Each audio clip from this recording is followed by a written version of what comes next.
Kaya lang daw nag-sorry si Maris dahil nahuli na. Don't use your pain as a reason to hurt others. Just because you're in pain, you're hurting, it doesn't mean na you have to do the same.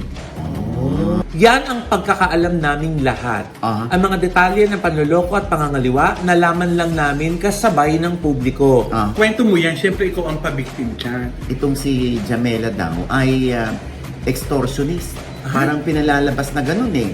You even blackmailed him para makontrol mo si A. Apparently, hindi yun ang nangyari kaya you asked for 1 million na lang for the damages they did and para tumahimik ka na kamo. Padagdag ng padagdag yung bilang na nagte-terminate ng endorsement contracts ni na Anthony at ni Maris.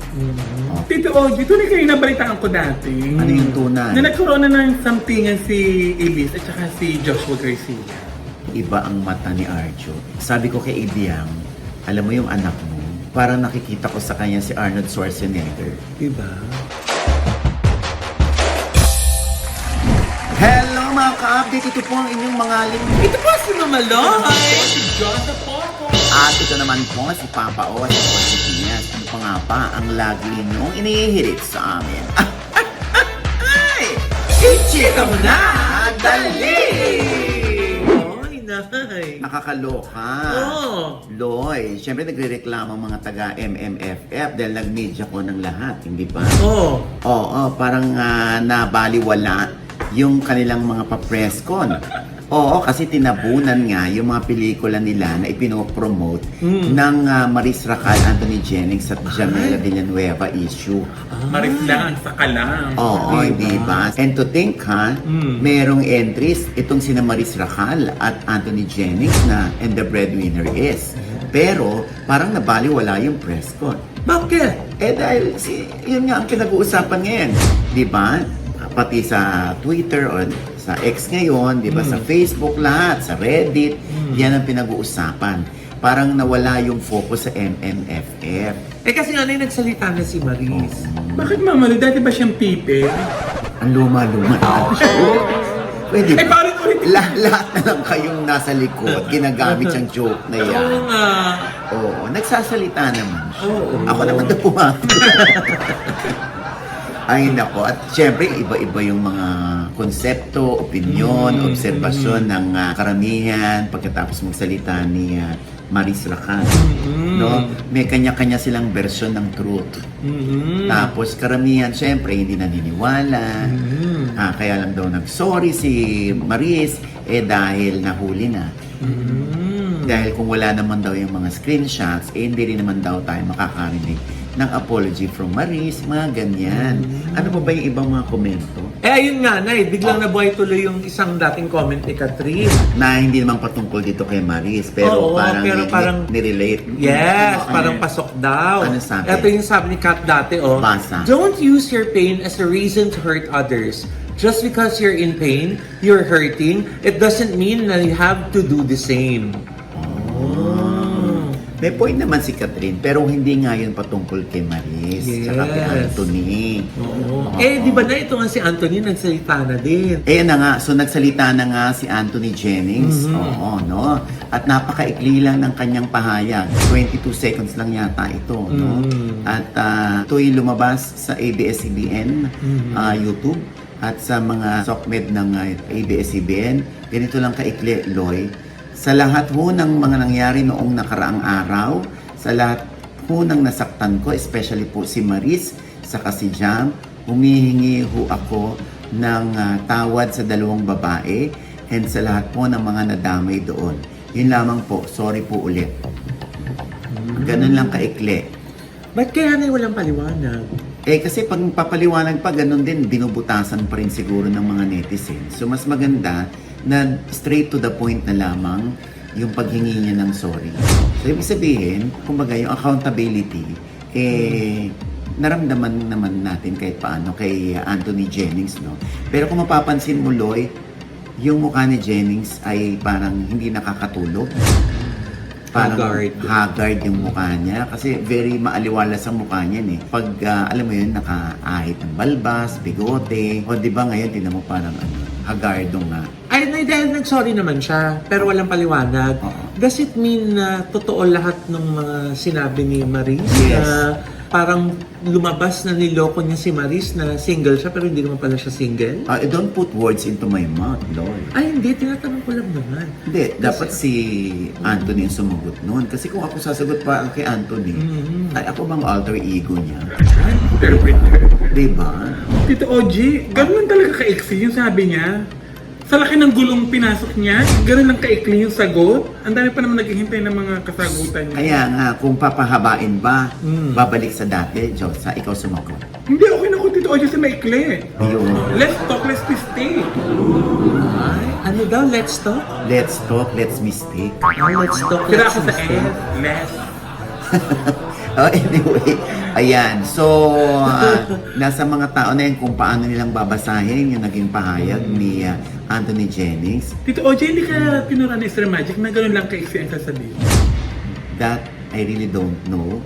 Pero ako kasi nandito sa industriya. Siyempre, kung ikaw yung alaga ko, Diyosa, bahala ko sa buhay. Ikaw yun. Ha?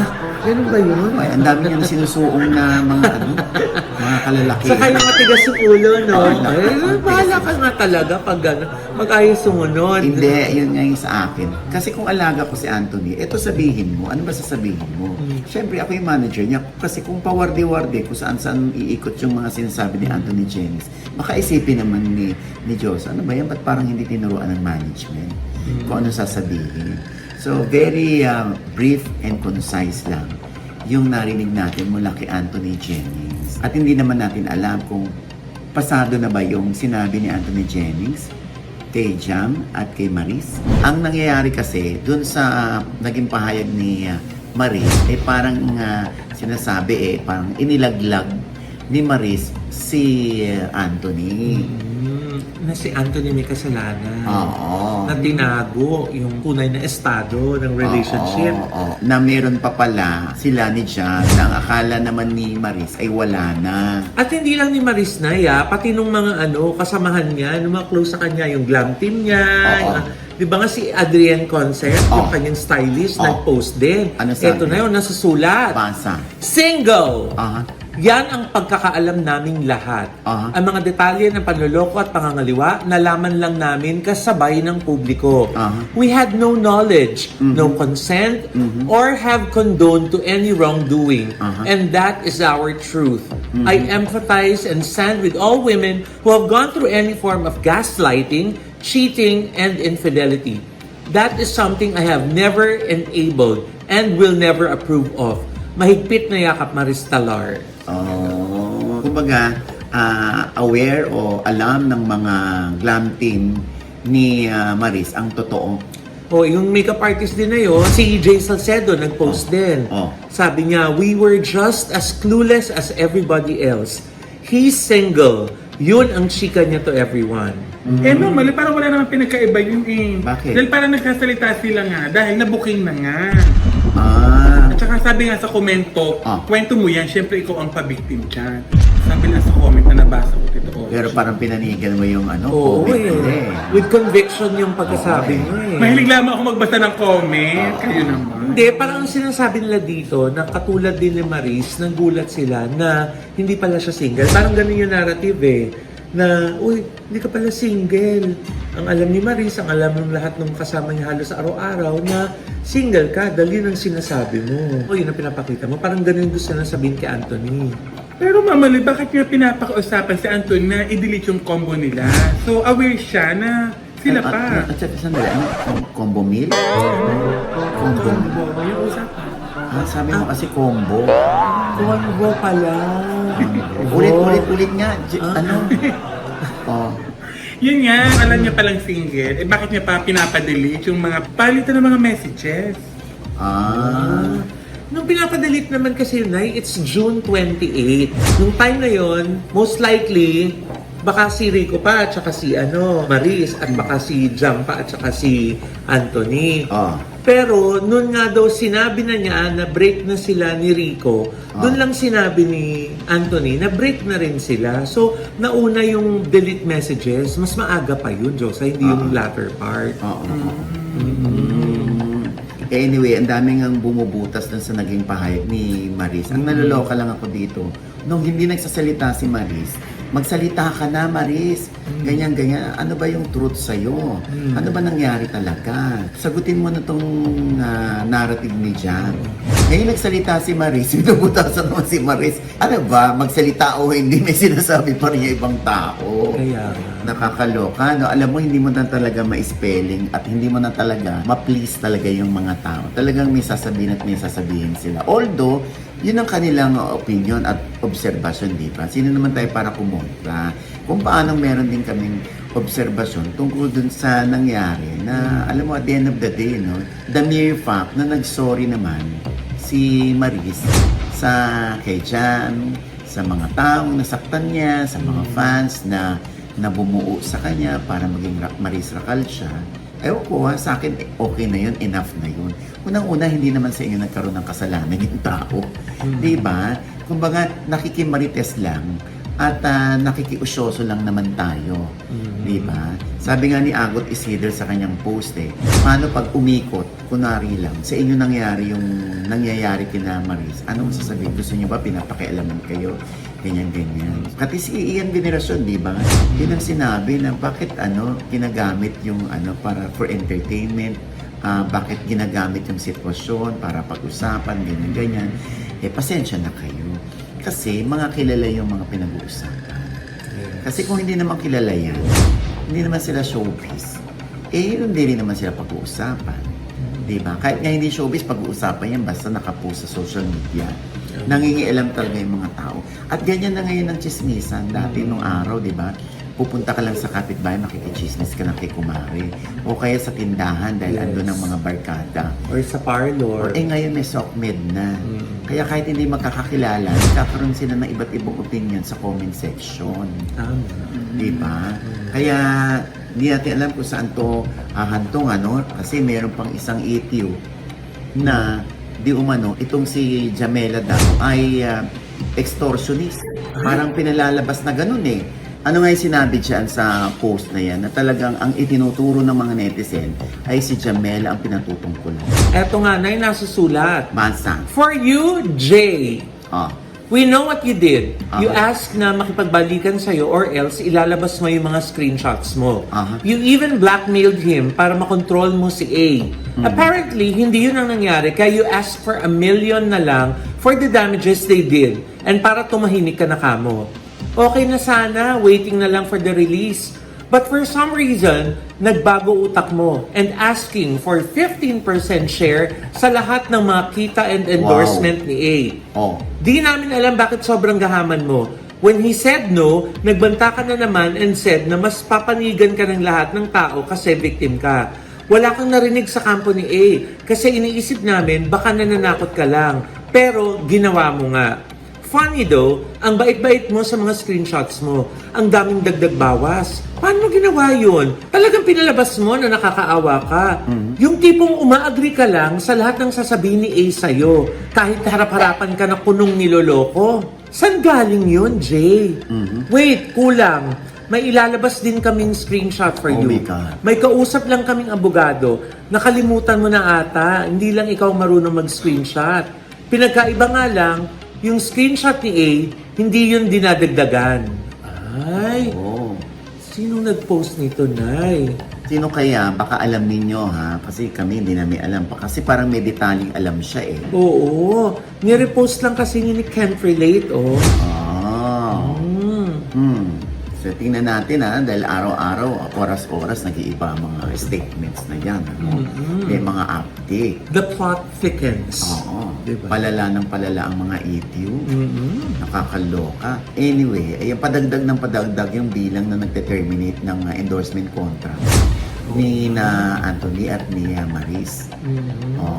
Paano yun, Nay? Magbabalik ba sila doon ng mga down payment o ano? Depende yun sa kung nakastipulate yun sa contract. Pero may ganun minsan. Meron minsan na gano'n. Pero Siyempre, yung iba kasi, pag tinrabaho na, hindi na nila ibabalik.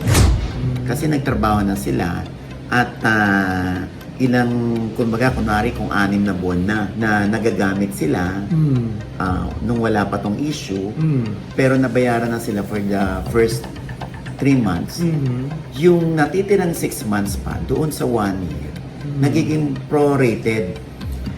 Parang kinukompute kung ilang buwan na lang yun. Hindi pa nila napagservisyohan. Kunwari lang, 5 million yung contract nila na endorsement. Nabayaran na sila ng buo ng 5 million. Ngayon, on the 6th month, ay nagkaroon ng public scandal o nakapag-breach ng contract. Yun. So, babawiin nila yung 2.5. Na hindi natin alam kung may mga penalties pa yun kasi somehow nasira yung produkto. Kaya tinan mo naman sila lahat, bakit umaalis sila? Bakit hindi man lang nila napanindigan yung dalawa? Bakit daw hindi pinairal ng mga brands yung friendship with the two? Unang-una, negosyo yan.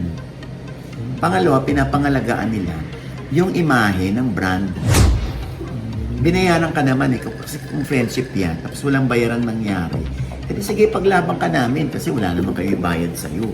Talagang pinairal natin dito, friendship. May bayad So, hindi pa natin alam kung ano yung mga nakastipulate sa contract. At saka na kasi, di ba, may backlash din sa mga consumers. Oo, kasi may nilang mga may mga, clamor yung mga netizen na, oy, ano ba yan? Ba't hindi niyo pa i-cancel yan o i-terminate yung contract nila?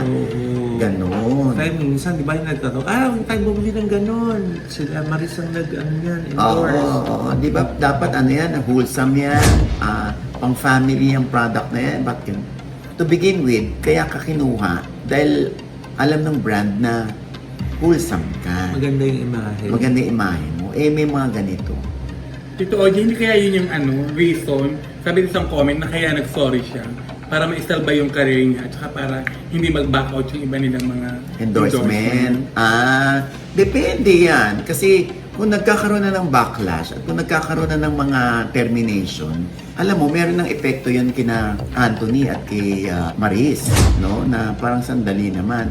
Meron din mga pressure, may mga dikta rin mula sa mga taong nakapaligid sa kanila na, uy, mag-apologize ka na kasi naglalaglagan na yung mga endorsements mo. Kaya siguro, nag-sorry na si Maris para hindi na lahat ng mga endorsement mawala. Lalo na meron silang movie na alam ko ipapalabas ng bago mag-Valentine's Day or Valentine's Day, no? Social Climber ang title under ABS-CBN Production. Oo. Pero sabi naman ni Maris na, di ba? Laban lang, tuloy lang ang buhay. Magtatrabaho at magtatrabaho pa rin daw siya. Ganun naman. Paano kaya magiging dynamics nila sa incognito? Kung aktor ka talaga at hiwalay ang trabaho sa personal, magagawa niyo yun. Kaya nga lang, bihira makagawa ng ganun na magkaaway tayo tapos magkatrabaho tayo. Alam mo yung magkaaway tayo sa personal, pero best friends tayo, yung characters natin. Paano pa kung kailangan magpakilig? Oo, di ba? Yun lang naman ang problema dyan. Pero may mga remaining days pa yata ang incognito. Tingin niyo, Tito Ogie, namang problema yung production ng incognito ngayon? Feeling mo ba tuwan-tuwa sila ngayon sa nangyari? Siyempre hindi. Oo, feeling ko meron din naman silang pinaproblema dyan. Unless, tapos na talaga yung shoot. Ipalalabas na lamang. Paano kung may mga may mga remnants pa, may mga absent scenes pa na kailangan i-shoot. Ang hirap doon pag makikita sila together sa screen, laging may isip ng tao yung issue. Kaya nga, di ba, yung mga yung Film Fest entries, ano ba yan? Paano namin mapopromote yung mga pelikula namin? Tinabunan kami ng Maris Racal. Tapos may Joshua Garcia pa dito. Ay, oo nga. Diyos ko po, yung Joshua Garcia versus Macoy de Leon. Sana magkaayos sila. Siyempre, nasa isang industriya lang tayo. Tito Ogie, tunay kayo nabalitaan ko dati. Ano yung tunay? Na nagkaroon na ng sampingan si Elise at saka si Joshua Garcia. Dati. Yun din naman ang narinig ko na bago pa dumating si Macoy sa buhay niya. Nagkaroon na rin ng sampingan. Siguro na nabalik ito nung Star Magic. Eh, ano sabi niya yun ng jowa ni Joshua Garcia? Totoo. Yung influencer. Oo, yung maganda yun Oo nga. Alam mo, aware dito yung girl. Ah? Oo. Talaga? Kumbaga, parang pilit na inaayos ito ng girl naman. So, baligtad, ano? Yung kina Jamela, Anthony at Maris. Ito naman, yung kay Joshua, pilit na inaayos ng girl. Eh. Oo, na sana hindi na umabot sa pisikalan pag nagkita si Joshua at si Macoy De Leon.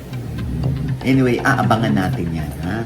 Yung mga kaganapan dyan. Basta ang importante, sana maisip ng mga taong involved sa mga isyong ito na malapit na ang Pasko. Yeah.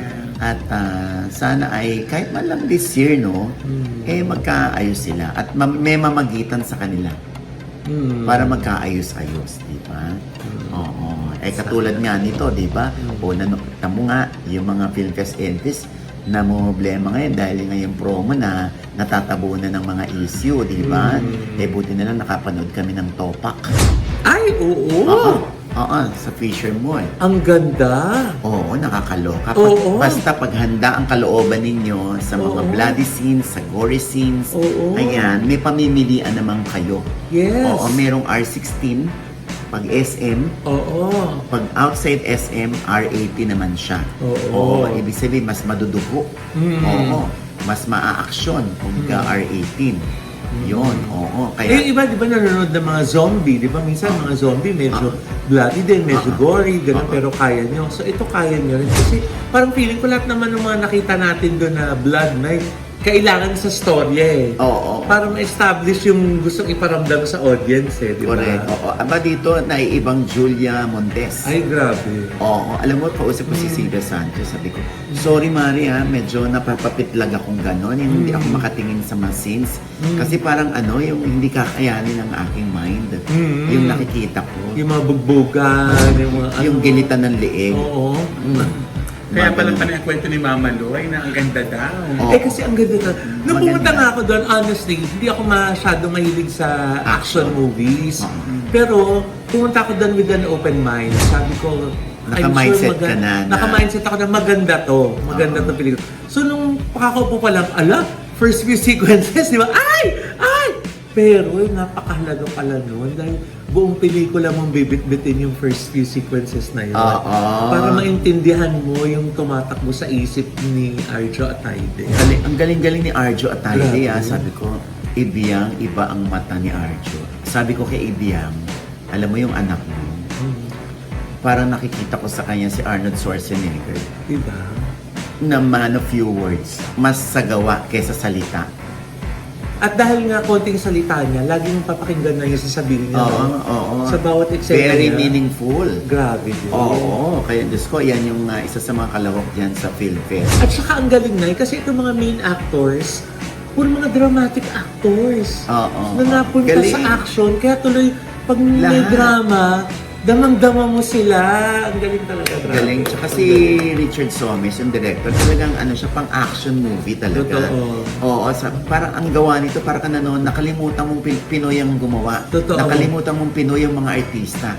Parang Hollywood film ang dating. Yes. Oo, ano sinabi ni Julia Montes? Ay, eto nga na yun, natanong ko siya dyan. Hello po sa lahat na nanonood. Sana po supportahan niyo po. December 25 po, Topak. Isang hardcore action na sana supportahan po natin lahat. Yes! Pagkatapos ba ng pelikula to, gusto mo pang gumawa ng isa pang ganito kadugong pelikula? Yes, kung pwede, mas madugo pa ba? Oo, di ba? Very exciting, sobrang saya, saka sobrang sarap sa pakiramdam na gawang atin.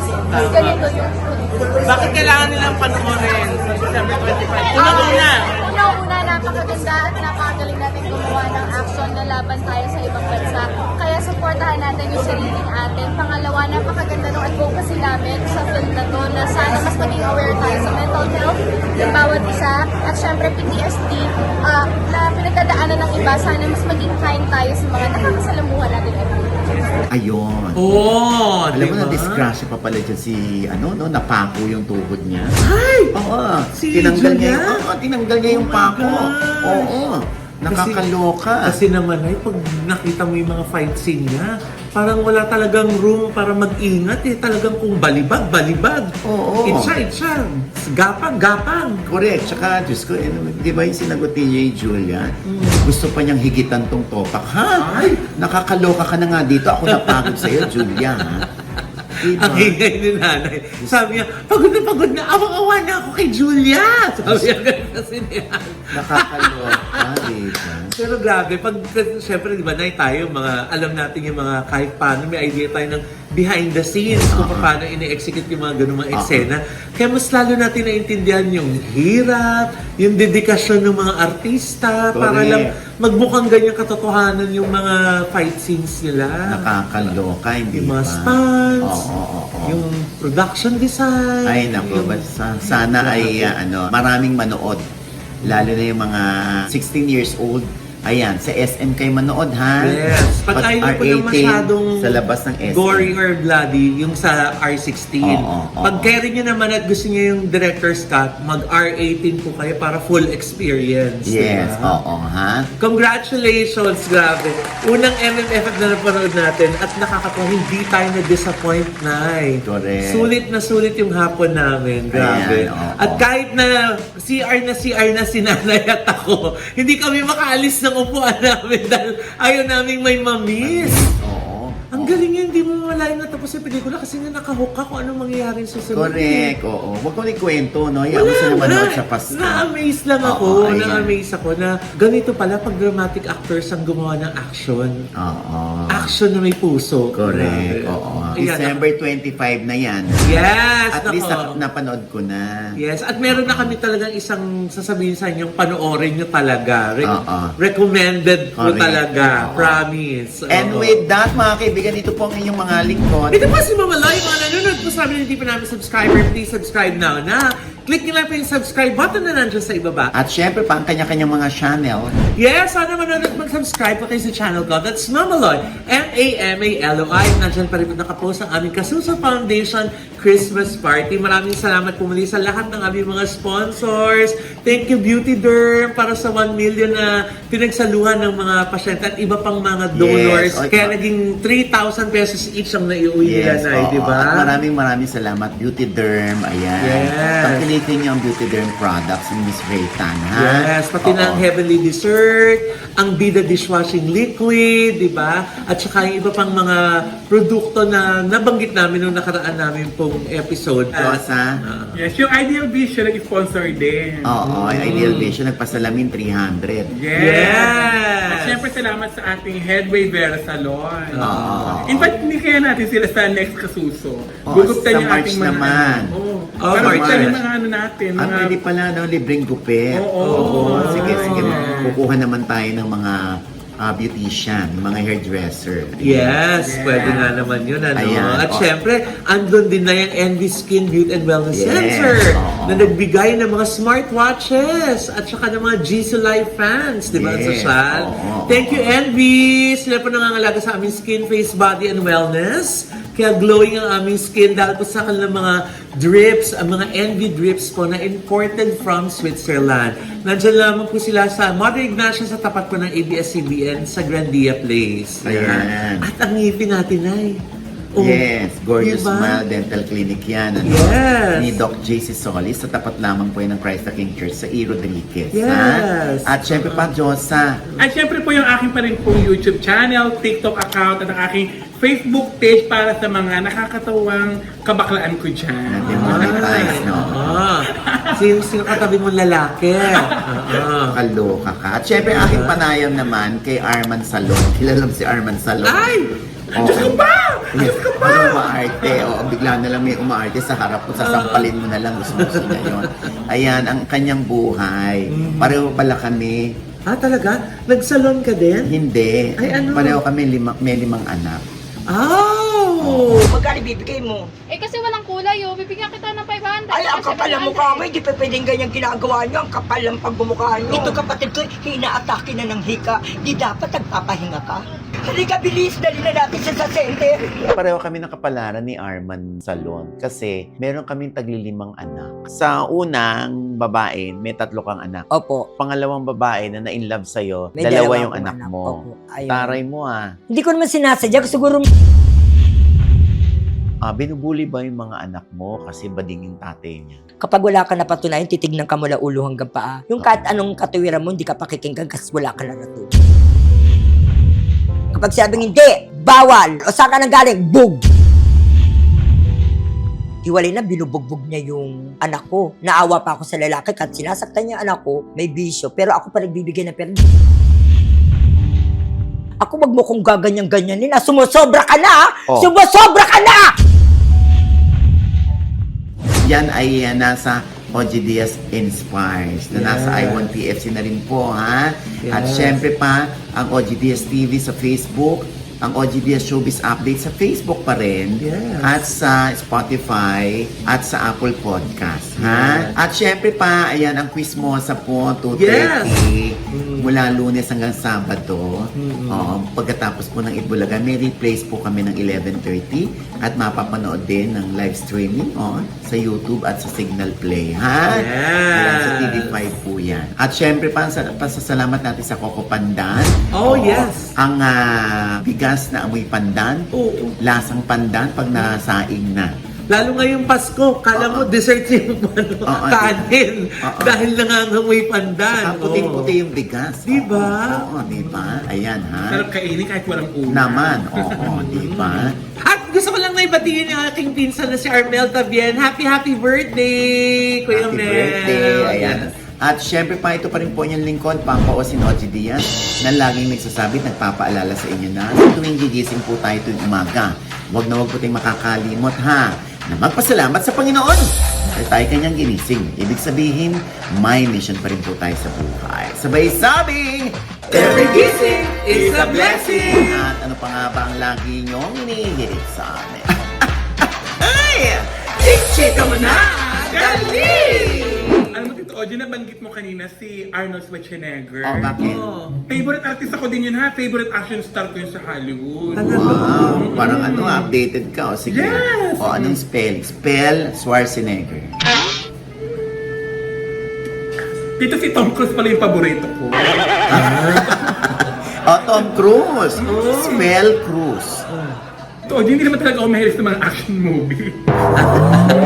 Chika, meron lang yun kanina.